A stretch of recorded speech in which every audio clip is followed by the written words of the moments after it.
Say it varies a little bit for every student. So we're looking at everything that you are submitting. I think especially as a more selective college, the vast majority of the applicants that we're seeing are quite qualified, if not very qualified. And so we're looking at everything that you are submitting, but there is not a piece that will make or break a decision. I think the most common misconception around that is like an SAT score, that a certain SAT score is going to get you in or is going to keep you out. And that's really never the case. It's the SAT score, if you're submitting that, plus looking at your transcripts, plus looking at the context behind your transcripts and what courses are available. That's where we look at that school profile that the school puts together, and kind of building out that full understanding of a student's academic experiences and how they've done within that, and then also building out the kind of story of who is this student in the classroom and beyond the classroom. And that's where the activities list, the essays, the short answers of, for us, we have a question that essentially asks, why Dartmouth?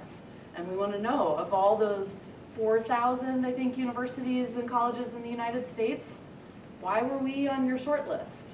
What did you like about us? Did you come to a tour and see something? Did you do one of our online programs and something resonated with you? So all of those things kind of come together. I think that there are some students who have a certain passion or talent in a certain area that ends up carrying a lot of weight in their application, and that is something that really stands out. And a different student is going to have a talent or part of their profile that's very, very different. So there's not a perfect profile, there's not a perfect activities list. All of that kind of comes together with different weights for different students, I would say. Question? Can I just follow up with Anna? Yeah. So the Dartmouth Common Data Set lists what's most important, least important as far as admissions goes. And like 6 or 7 of them are listed as very important. Mm-hmm. 3 of those are GPA, class rank, and SAT scores. SAT scores are optional, and the Harvard doesn't do GPA or class rank.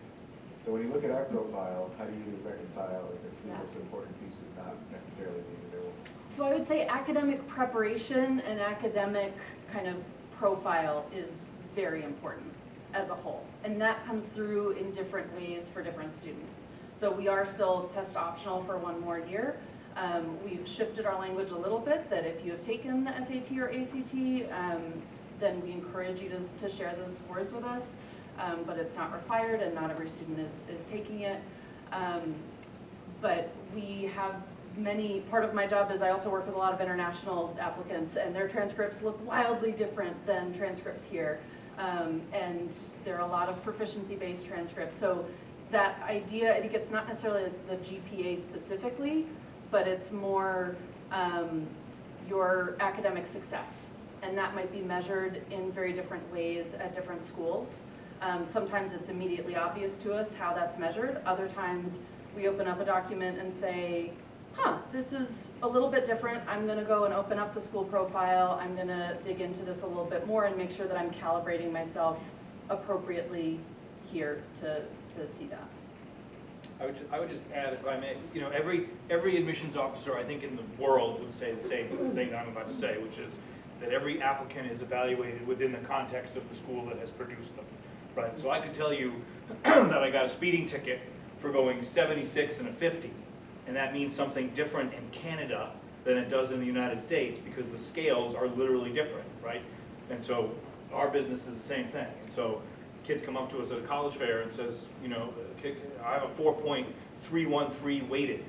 I have no idea what that means because maybe your school uses a 10-point scale and your 4.3 is terrible. And someplace else the 4.3 is great. Or we're at a school that uses a proficiency transcript. So we're always looking at that school profile. We're always looking at what is available at the school, what is the performance within the context of that school, and even if the school, frankly, doesn't produce things like a cumulative GPA or a rank, most of us have our version of that. But my guess is that when you read a Harwood app, you're looking at a 2 or 3 or 5 year history of Harwood apps, as am I. And so we're still going to get a sense of, what is near the top of that school, what is sort of in the middle, and what is closer to the bottom. So one of the myths I hear a lot is, I'll pick on suburban Boston because I travel there. Well, when you read a Wellesley kid, are you comparing them to a Newton kid? No. We never, ever, under any circumstance, sort of look at kids across schools and compare, because that's like saying, I was going 50 miles an hour and comparing that to somebody else's 65 kilometers an hour. They're just completely different scales based on different measures. And so it's always a look sort of within the bubble of the given high school, what's offered there, what are the scales that they use, et cetera. If I may. I would also say it depends on what program you're applying to, not just where you're coming from, but where you're going to. So for us, for our purposes, it's very different to apply to a philosophy major in one institution as it is to a diesel tech major in a different institution. It's, we have to look at what's the correct match to get the student to where they want to go. And if they don't know where they want to go, then we want to make sure that they're capable of entering and then making decisions once they get there. So there's a lot of pieces that are moving around all the time. And it depends on all of those things and trying to create a holistic picture of who the student is and then find the place, make sure they've got a right place to be. Just quickly add on, 'cause this is my segues. I think we do a holistic review, but there are some things that you can't get over in our process. You could have an amazing essay and amazing recommendations and amazing extracurriculars, but if you only took math to algebra 2 and then maybe took a stats class, engineering is never going to be a good fit for you. Or our business school is never going to be a good fit because we assume you're going to be calculus ready or have calculus under your belt when you start. So there are certain things, curriculum is one of them, that it's not a hurdle I can get over with the other parts of your application. And that can be a tricky thing sometimes to navigate, or finding that information on a college's website. What are the particular admission requirements for a major that I might be interested in? It's on there, but that's where we can help you and your student identify some of those things, and that's a part of the conversations that we often have with students, especially when selecting their junior and senior year courses. Can I just add to, and I can't speak for the other institutions here, but for UNH, you'll be admitted to UNH if you're admissible. And what that means is if you want nursing, hardest major to get into. If you want engineering, but you don't have math, you don't have algebra 2, you don't have calculus, but you still meet our admissions requirements, be your better achievement, solid recommendation from your counselor. You will, if not admitted to your first choice major or your second choice major, not possible, you would be admitted as an undeclared student. And most students do start in a major, about thirds start undeclared at UNH. Among the 2/3 who start in a major, the majority of them change their major. And so I know this time of year, especially, getting a lot of emails from students and parents who are uncomfortable entering the university as an undeclared student. And so many, most students come to a major, and so there's a pathway. So if a student doesn't have math beyond algebra 2, they get a pre-calculus with their advisor, do well, and then seek an internal transfer into the major. So I just want to say that just because you're not admissible to your first choice major in the institution doesn't mean you won't be admitted to an institution. I think that's also a reason to look at a variety of different schools, because one school may not provide that pathway where another one does, and a different way to get to the end product. So there's lots of schools, lots of colleges and universities, all of them offer good things. You just have to pick the one that's going to match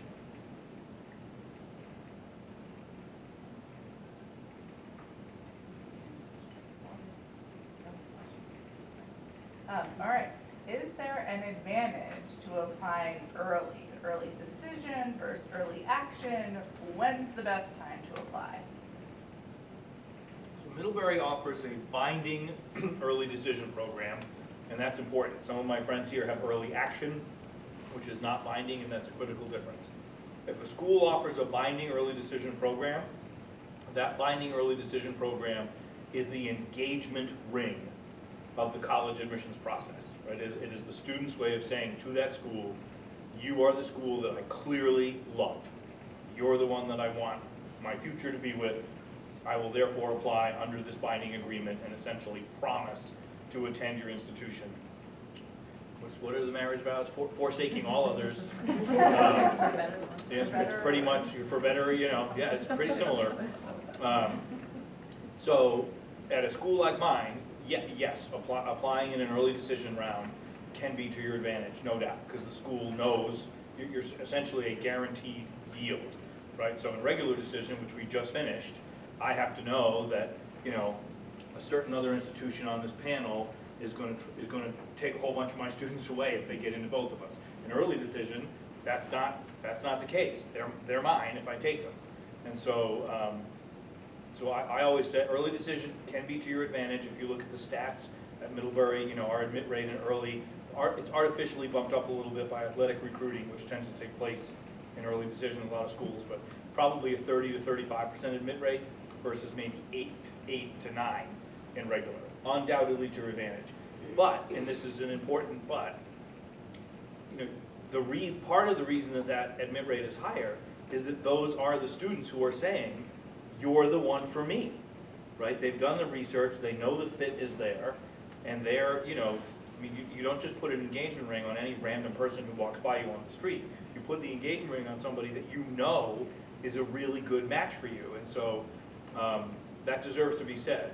Don't look at early decision as the purchasing of a scratch ticket, right? I mean, if you're a student who you look at Naviance and you look at all the data and you can know, statistically speaking, I'm likely to not be a competitive candidate for this school, the early decision piece is not going to move that needle, right? So if you're looking at schools at which you are a competitive applicant to begin with, and the love is there, and you're 100% sure this is the one for me, then yeah, it can be to your advantage. Many of the schools in our league, sort of the NESCAC schools, are now taking well over half of their class early decision. Some are over 60–65%. So for the binding policies, yeah, if you love that school, no doubt it can be to your advantage. Some people don't say that. I say that very transparently. There are schools who say, well, it doesn't really matter. Look at their data. It does matter.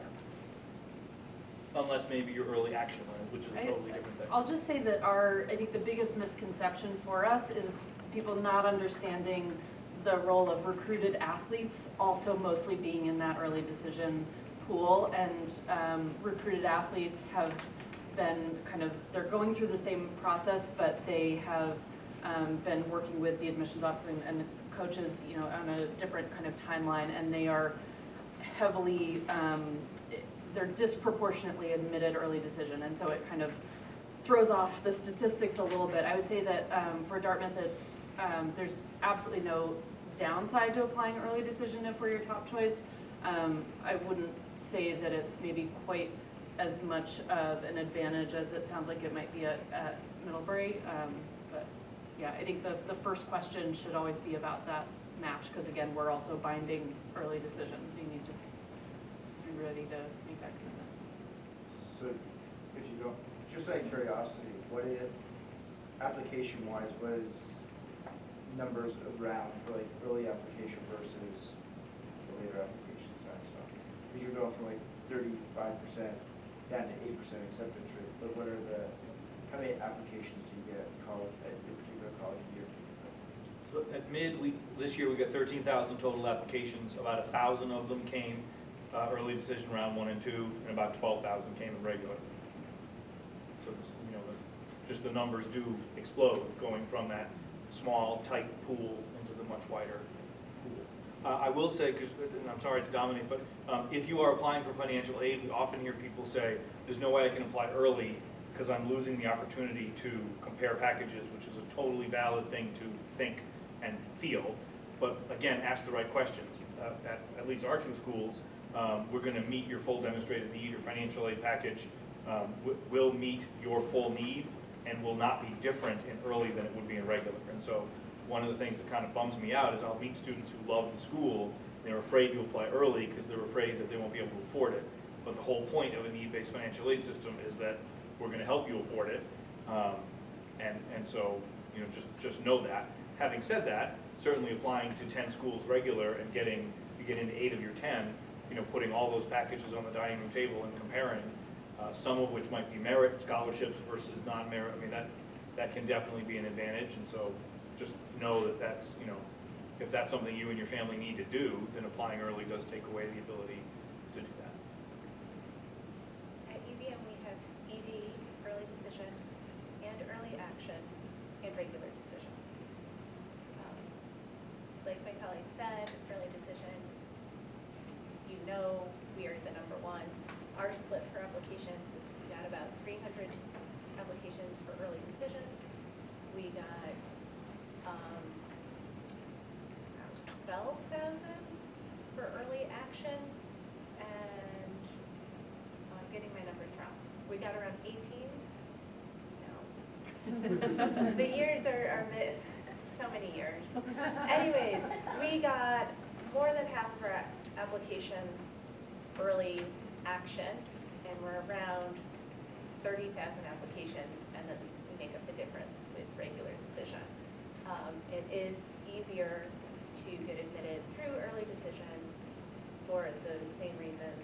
You're telling us you're number one. For early action, it's the same timeline for applying. Our early decision applications, next year we will release decisions before we release our early action decisions. And then our early action decisions go at the end of December, and it just gives you a longer time to evaluate your options. Our regular decision goes in March. So I can just quickly add, UNH, we don't have early decision. And we do have early action and we have regular decision. The reason to apply early action is to get a decision sooner. We also have some majors, the competitive majors, nursing, OT, exercise science, and health science, which is always encourage students to apply early action because those will close. And we end up being more selective with regular decision pool. And then we do have a few scholarships that are only available to early action applicants. So I would always just encourage you to contact the school, the representative, to ask, you know, specifically if there's a particular school you're interested in, would there be a reason? Because it may vary a little bit by school. Scholarship-wise, most of the scholarships, however, are exactly the same, but there are a few. We're kind of at the other end of the spectrum. We don't offer early decision, early action. We offer, you apply and we'll decide. It's a pretty straightforward process. And we also offer rolling admissions so that our decision points are continuous through the year, or not, more like we have a preferred admission date or preferred application date of May 1, but we can take applications up really until late July to make that true. So it provides an opportunity for students. And you know, the truth of the matter is, we're probably not going to get the same applicants because it's a different approach to education. So, you know, it provides an opportunity for a variety of people. Now, what we do have are some early decisions for some particular capped programs. For instance, practical nursing has, I think, currently 36 seats available. So once those are capped, those are typically done in December, January. So those come pretty early in our process. But there's not too many of those capped programs. They're capped because there's only so many seats available. So for applicants, let me say this, if part of your story is a strong uptrend or getting over some rocky things your junior year, for a school like UVM, putting yourself in the regular decision pool to tell your story so we can see mid-year grades may benefit you versus applying in an early round. If you are ready to apply to college, your story is pretty solid, after your junior year, applying in an early round is good. But if you need that little bit of senior year to finish out your story, that's okay.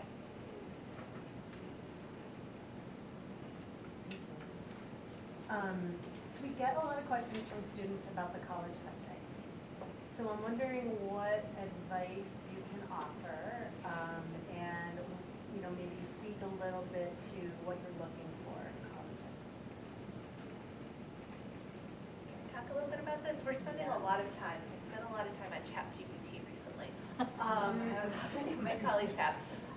So, we want a voice that's authentically yours, that tells you about you, that I couldn't get from your classmate. So if you all participated in a debate tournament and your team won, if I could read like a very similar essay from your teammate, it's not really telling me about your story. I want to hear about you. And so the essay is one of those things that I will go to bat in committee for.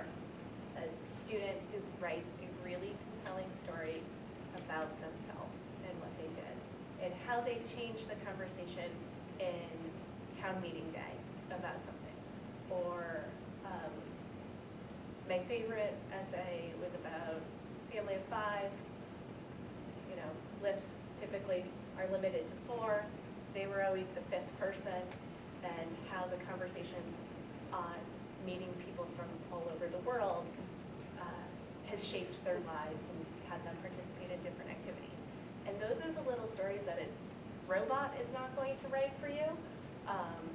And that, you know, it's really up to you. So my advice is always ask your family members, ask your best friends, ask the people that you trust at the school, your counselors, your teachers, what they think your best qualities are, and think of stories that would showcase that is not featured on your resume, that is not going to be featured in your recommendation, and that is distinct and separate from everything else in your application. That is about you. If you think about it, we don't have many students in the room, but students in the room, you know, a college application has a list of activities, it has writing from 2 of your teachers, from your school counselor, it has a transcript. Really, there's not a whole lot that is purely you, right? Unfiltered, unadulterated, whatever you want to talk about in the voice that you can contribute. And that's, you asked earlier about sort of weight. I wouldn't say that an essay is weighted more heavily, but I can tell you as somebody who reads 75 of these things every single day, 6 days a week for months on end, it's definitely the most interesting part. It's the part we're going to remember, right? We don't go to committee and say, well, no, you know, Joe over here had a 3.961, which is better than a 3.812. I mean, that's not what we do. But we do sit in committee and say, but you got to read the essay. It's going to make you laugh out loud, or it's going to make you cry, or it's going to make you say, wow. So students in the room, I just can't encourage you enough. This is not like any other kind of writing that you've had to do. It is not a history paper. It's not the 5-paragraph essay. It's not a regurgitation of your resume. It's not a regurgitation of, you know, winning the debate tournament, or God forbid, you know, the cross-country race, right? Like, my opponent was 3 steps ahead of me, but I dug deep and I felt the sweat and it burned my eyes a little bit and I could feel it in my legs, and then wouldn't you know it, you know, because everybody who's ever won a cross-country race can write that, right? And so, you know, make it distinctly and uniquely. It can be something very big. It can be, you know, I'm a military kid and I've moved 49 times and I'm going to look at my whole life and tell you what all those moves mean. And it can be something very small, right? Why, you know, mint chocolate chip ice cream is a metaphor for my personality, or why, you know, my mom insisted on teaching me how to drive a stick shift, and, you know, I spent 3 months riding all over the mountains of Vermont, accidentally rolling into the person in back of me at red lights, right? And how does that say something about my life story? It can be something very small. But we really do want to, you know, we're not just building a class of transcripts, right? You're going to be somebody's roommate, teammate, friend, hallmate, lab associate. You know, Middlebury has a very high percentage of graduates who marry each other, right? So, like, I mean, I'm looking, you know, you're going to make somebody a good, you know, life companion, right? And so, you know, use those essays to really show us who you are, how you think, what makes you tick, what makes your life story, what is something that maybe nobody else even knows about you that you need us to know. And so, if you find yourself regurgitating a resume or a list of accomplishments, you know, go in another direction, because we're going to know that stuff anyway. We're looking for, we ask a pretty simple question. Not even really a question, it's write an essay. And the essay is, the purpose of the essay is, who are you? What brings you to us? And what can we do for you? How are we going to be a vehicle for you to get to where you want to get? And that's what we want. We're looking for 250 to 500 words, and big words don't make better essays. Yeah, I second a lot of this, and I would just add on that last point, I think sometimes like clarity of writing and clarity of message is underrated, and there can be essays that I get through and I'm like, but what did I just get from that? And a student either tried to pack too much in. You can't tell your whole life story in a college essay. You just can't. A lot of students might try, but you've got to cut some stuff out of your application at some point.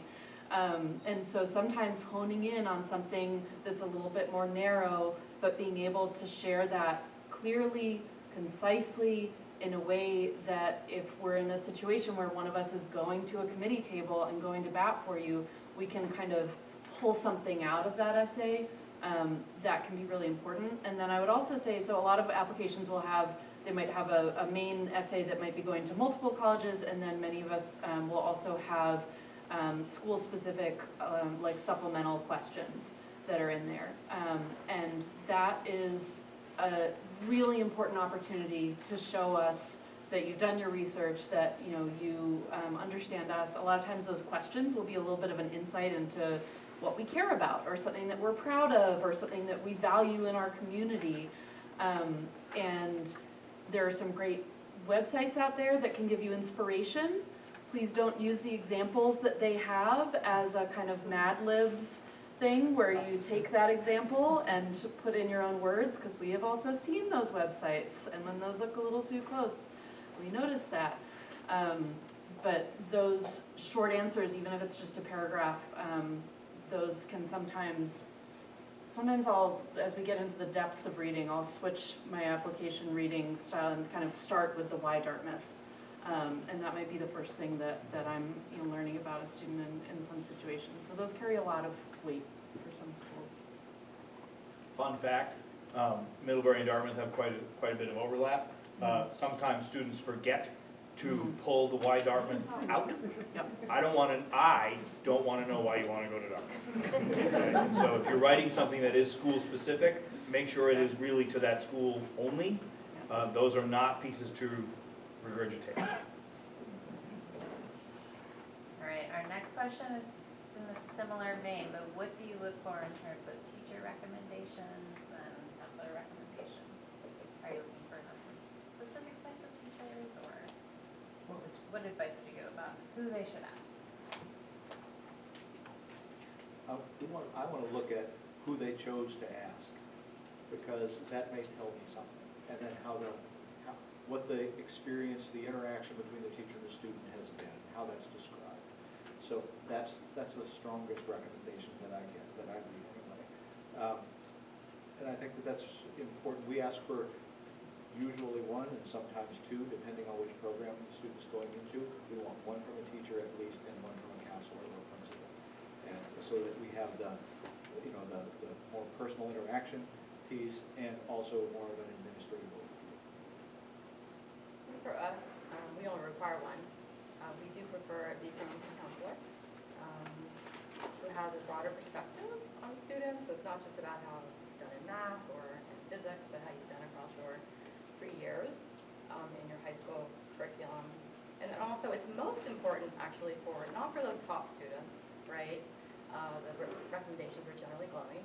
It's most helpful for those students who had some mixed achievement on their transcript, and to give us some insights into what's happening. Maybe the student has we can see on the transcript the student has struggled in math, but if there's any context there that can be provided to us as we're reviewing an application and to make the decision, that's really, really helpful. So that's where I love reading the essay.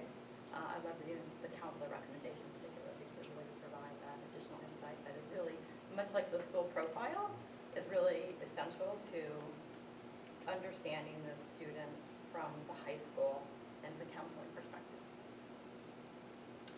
I'll say this to you three in the hope that it will be genuinely helpful. This is beyond your control. A recommendation should be about the student. It should not be about the school. And if you can pass along to teachers, not that anybody here has done this in my particular recollection, but we do see a fair bit of this.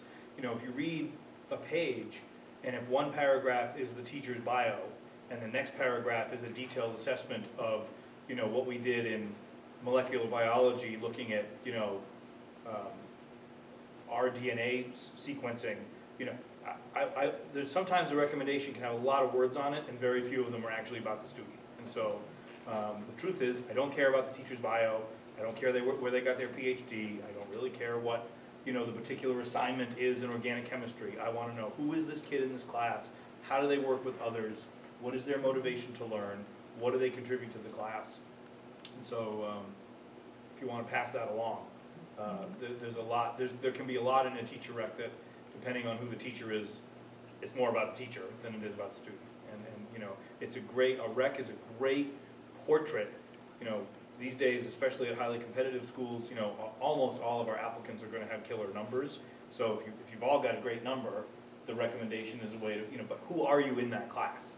Right, the student who goes out of her way to help her friend, the student who is still so excited about the ideas that you're discussing in American politics that, you know, I was trying to go get lunch in the teacher's lounge and she just kept following me because she wanted to keep talking about that. Right, those little bits that really show you who the student is, that's what jumps in a recommendation.